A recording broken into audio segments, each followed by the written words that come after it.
ආයිබෝවන් පුංචි පුතේ අනාදත් අපේ ඉස්කෝලෙන් ඔයාලට අලුත් පාඩමක් අරගෙන ආවා. අපි වැඩි කතා බහක් නැතුව පාඩම පැත්තට දුවගෙන යමුද? එහෙනම් අපි දැන් බලමුකෝ අපේ පාඩම මොකක්ද කියලා. අද අපි ලෑස්ති වෙන්නේ අපේ රටට කීර්තියක් ගෙන ආ පුද්ගලයන් කවුද කියලා දැනගන්න. එහෙනම් අපි මෙන්න මේ විදිහට ඒ පුද්ගලයන් කවුද කියලා හඳුනගමුකෝ.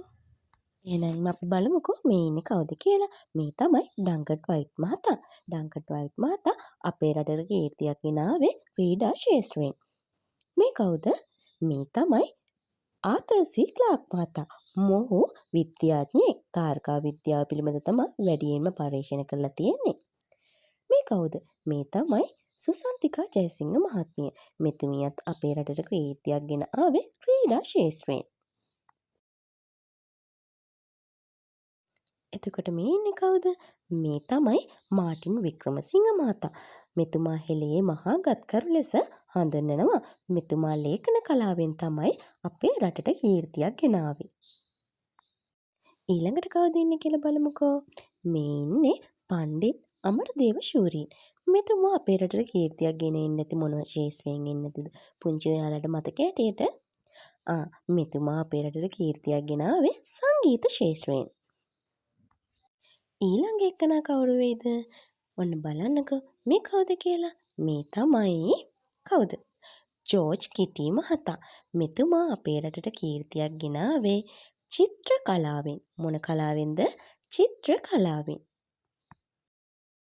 එතකොට මේ ඉන්නේ කවුද?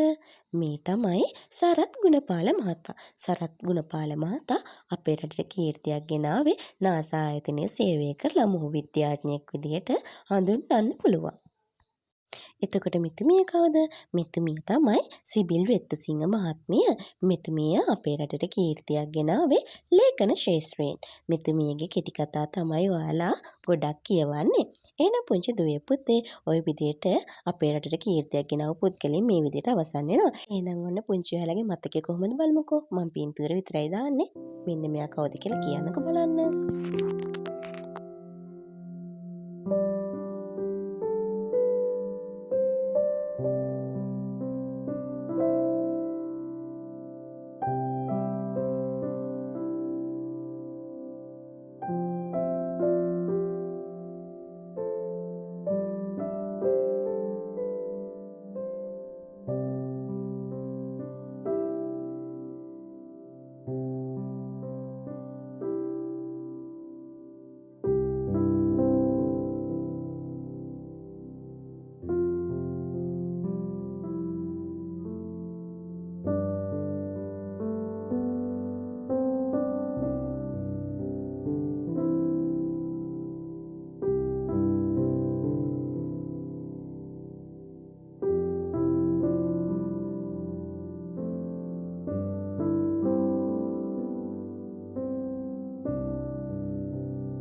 එහෙනම් අදට පුරස්කාරයෙන් අරගෙන ආව පාඩම මෙතනින් අවසන් වෙනවා. වීඩියෝ එක බලනකොට බොහොමත් ස්තුතියි. මේ වගේ වීඩියෝ ටිකක් බලන්න කැමති නම් අපේ පුරස්කාරයේ YouTube නාලිකාව දැන්ම subscribe කරලා තියාගන්න.